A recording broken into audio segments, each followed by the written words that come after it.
Namaste. Welcome, everyone. I'm so excited to have this conversation with my longtime and very, very dear friend, Brahmani Liebman. Used to live in Westchester. She still lives there, but now she's out in California. And she and I go way back. She took a training with me way back in the late 80s and took teacher training with me and then became a star teacher at Kripalu, training, you know, hundreds of Kripalu teachers and has sort of launched her own thing as well. Both she and her dear friend Jashoda, who isn't here today, but Brahmani is representing her. They co-teach a lot. And what I wanted to do, Brahmani, is just come together and have a conversation as longtime yogis and longtime yoga teachers. And I thought, like, we had a conversation previously, and there's so much to say about how do yogis navigate and flow with the waves of life. And these waves, they're like tsunamis now with big peaks and big sort of, valleys in them, the peak and the trough of the waves. And especially with respect to how to actually shift from victim consciousness, where we have this attitude that life is happening to me, to victory consciousness, where life is happening for me. Because we know in the deepest of the yogic teachings that life has our back. And also, how do we even, recognize and align with one of the most powerful teachings that has been for me, which is everything in life is for our awakening. And I just thought it'd be so great to hear from you, and we can converse together, just how you navigate through life with all these teachings and as a yogi. And I know you have family, a large family, and I know you're at least one time over grandmother and maybe much more. You're in the fullness of life, 5 grandkids. So so how does all this occur to you, and maybe tell us a little bit about your life story as well. Thanks, Todd, number one. And that tell you my life story in the next 15 minutes. We'll do that. But I think it's true. And as you start talking about what you're at, let's talk about this. I think that is the life. And as a young child, I don't know if you know this, but as a young child, I had a tracheotomy and I was near gone. I Oh. was about 4. And I think something shifted for me in that world, recognizing the preciousness, opening to something bigger, even though I didn't know what that was until later on in my life. And I found yoga when I was actually pregnant with my first child. So that's 45 years ago, you Mm, know. mm, And when I met my first yoga teacher, I was yearning for something, and I had found a yoga book, and for pregnancy, and I was doing that. And I found this woman who was probably 30 years my senior. And I looked at her and I went, oh, that's possible. I never knew that. I want that. What she's got, I want it. mm, mm, And so I became a student. And mm, then at some point, I just felt like I need to go deeper. What does that even mean to go deeper? I just knew something. And I'm like, well, I'm studying yoga. Let's do that. mm, And then Todd, I found you because I went to my teacher training and there you were. mm, And I just sunk in deep. I mm, fell in love with it. And I was thinking about this one day. I remember waking up and feeling, the work is so deep, and the way Kripalu, when you teach, it really opens up the deep samsaras, let's say it that way, any scars, any vulnerability. And I remember coming in one morning and you said, how are you doing? I'm like, truthfully, I feel really vulnerable. And you looked at me and you said, your vulnerability is your strength. And I was like, mm, huh. And that opened up an insight into, having feelings, having experiences. There's nothing wrong with that. In fact, that is the path. mm, Right? mm, Our life is our path. Our life shows us where to pay attention. And that really changed everything for me. That training really changed my life. mm, And I do remember it wasn't always easy in the early years. I want to be the yogi. I could feel myself kind of pulling away from life in many ways. Mm. because I didn't have the inner resources quite yet, but they were happening, you know? Mm. Yeah. Yeah, I think anyone who's been on the path recognizes, oh, you first learn, I got to go do yoga. I got to go meditate. And because it would bring us back home. It's like, okay, now I can do this life. Right. And I believe the practices have made that difference, but it takes the years of living a life to let your life reveal everything to you, really. It's happening not to me, but for me. Yes. And Yes. that's my kids, like, kids, they're kids. But yet they were my greatest teachers, particularly my oldest one. I think that's just the way that is. And it You, makes me turn and look at myself. yes. Yeah. Ramani, that's so true. First of all, I want to acknowledge the gene of yoga that you have that was in you and that awakened through vulnerability. That's such a powerful story, and that you pursued it. And I was thinking, like, do you have an example of maybe one thing that was really challenging for you, maybe in relationship to your kids or whatever your transformation was, and like how did you get out from underneath living in the victim part of that, like where we feel trapped or where we feel like life really is pressuring me or life is happening to me, like how did you, like what happened and then how did you transform that into being someone who Yeah. now sees that, yeah, that was part of your awakening too. I can't, I hear that. And I'm sitting here kind of reflecting. And I truthfully can't point to one thing because I think it was an evolution.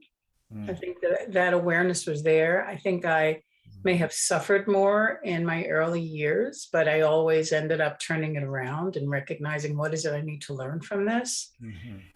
And what I see over the years is that I still feel my feelings, but I don't have to be so in my feelings and in my process. But I was steeped in process through the years and I always came through the other side. But what I have noticed over the later years, the last 10 years, 15 years, it happens quicker. I still have my feelings. I might still have a reaction, but I don't have to Yeah. act out of it, you know?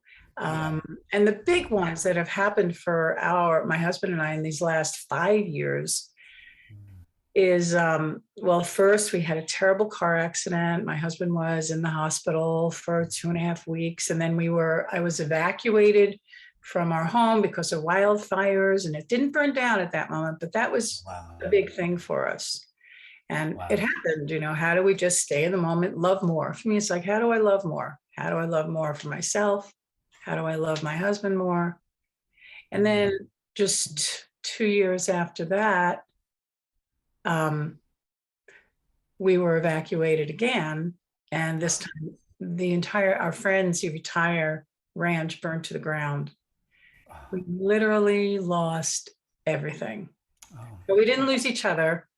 We had a few little things, but not, we just grabbed what you could. You have no idea that's really going to happen. Oh my goodness. And it was such an interesting thing because I felt, even though that happened, I wasn't devastated. I was surprised. Like, we weren't devastated.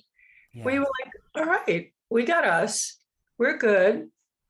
This is an adventure. Isn't this interesting to Mm. have only what you have in your car, in your van?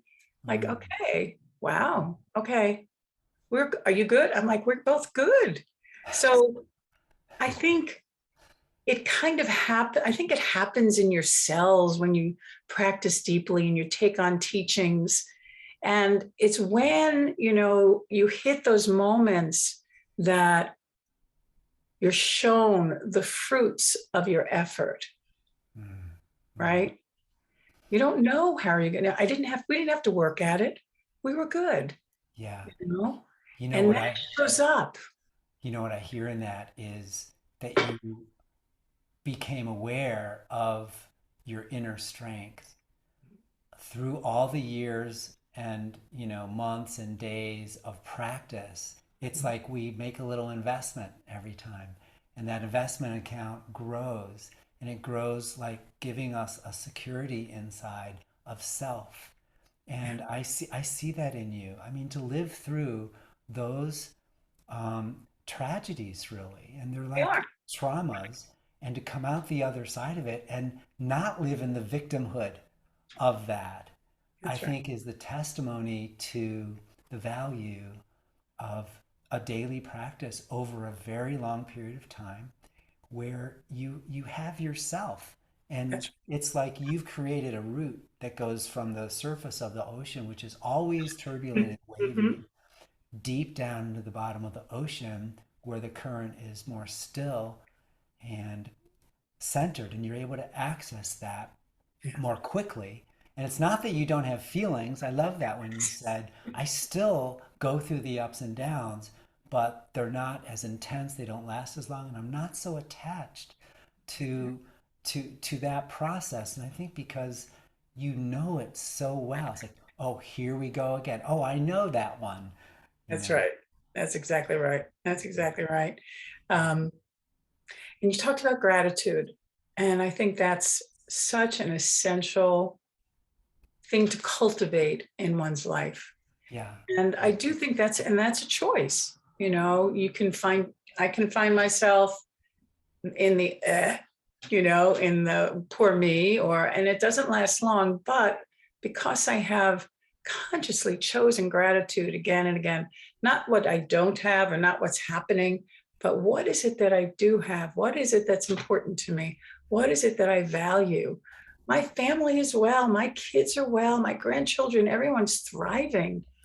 Mm. My husband, after a fire, we were ready to be vagabonds for a while until we figured it out. And he had a heart episode, which revealed open heart surgery was needed. Oh, So, okay, we're going to my husband helped us find a little place. We're here. And there was gratitude, that was like, wow, okay, so we're not being vagabonds right now. We're going to settle here. You're going to heal. And so we're pretty grateful to begin with. But when you get through something like that, we could have lost each other a number of times. yeah. Yeah. My son came in, it was after the big accident, and it was a big accident. And he looked at me and I looked at him. He goes, wow. He goes, this really could have been other. Mm. This fire, this heart attack really could have been other. And when you recognize that, what else can we have but gratitude? What else can I have but gratitude? Like, wow, look at us. And look at us. We're married 50 years. You and I've talked about that. 50 Yeah. years. It's Yeah. ridiculous. It's, yeah. That's a huge achievement just in and of itself with nothing else, you know. But then what you guys have had to overcome in that time is really, really amazing. Well, I want to say one thing about marriage sustaining. Mm, We have very deep love for each other, and we've had really hard times. We've mm, actually come apart some of it, but the love stayed there, and mm, the inquiry stayed there, and the commitment in one way or another stayed there. And we tried through the years. We moved out of this was happening to me to bearing witness to each other through our life. mm, mm. That's really what I think it is. You can't take it personally. I have to create space. He's got to create space for me, and for me to be me and him to be him, Yeah. not want him different. Of course, you have moments of like, ugh. But I think you and I talked about this. My son and I have talks like, oh, he says to me, she's the best. She's the best with my kids. She's the best with me. She's put up with me. Sometimes she drives me crazy. I say, well, of course she does. He said, but she's mine. My drive me crazy. I said, that's exactly right. Yeah. Everyone is there for our awakening. Every time I'm triggered, that's for my awakening. It's not anyone else's responsibility. Yeah. And that's beautiful. That's you doing your own inner work and not blaming and not putting it out there on anybody else. Because it really is, I say this in my book, which is we are meaning making machines. And it's not so That's much good. what happens to us, but it's the meaning that you assign to the That's right. things that happen. And That's the meaning is going to go one of two ways. Either life sucks, then you die, or right. Good. everything in life is for my awakening. This too, this too.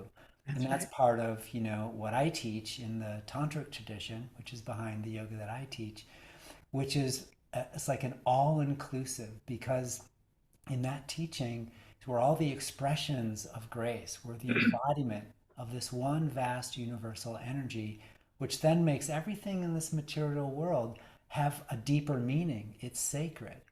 And if I can assign meaning to that, to see that everything in life is for my awakening, then I'm able to grow from it and, continually rise up, get stronger. And of course, I mean, I have had a regular practice for, it's been over 42 years now, going on 43 years. And there's something about that account compounds, and Hmm. there is a steadiness and an inner security that doesn't prevent me from going up and down, just like what you were saying. But I can see when I've applied the victimhood meaning to something, and then I just feel bad. I feel, it detracts energy from me because it takes a lot of pressure to be the victim of anything, and It's it true, really is. depletes my energy. But when I can see that, then I can shift it. And I think that's been the process for me, is I have a little more space between what happens in my life and how I feel about it. And Exactly. then I shift and say, well, how is this for my awakening? And a lot of times I have to sit with that for some time, before it dawns on me, well, you know, I lost that friend, or this, thing fell through because I needed to learn this. Hmm. And it becomes a positive experience. But that's more my doing than the events that are happening. That's right. That's So, right. And I think that's what happens for us. And your path, while we might name it differently, is not different than mine, right? We I, look I agree. to, right? And, I've very much, I love the yogic teachings, and I very much have turned also to the Buddhist teachings. Yes. And so I hear the same thing when I look at, in the morning, to take refuge in loving awareness, which is my already awakened self. Just Mm, take refuge there, recognize something bigger, mm, right? mm. And taking refuge in the Dharma, which really are the teachings and the practices. And we know that that always brings you back home. Yes. And community, the Sangha, Yes. because we hold each other up.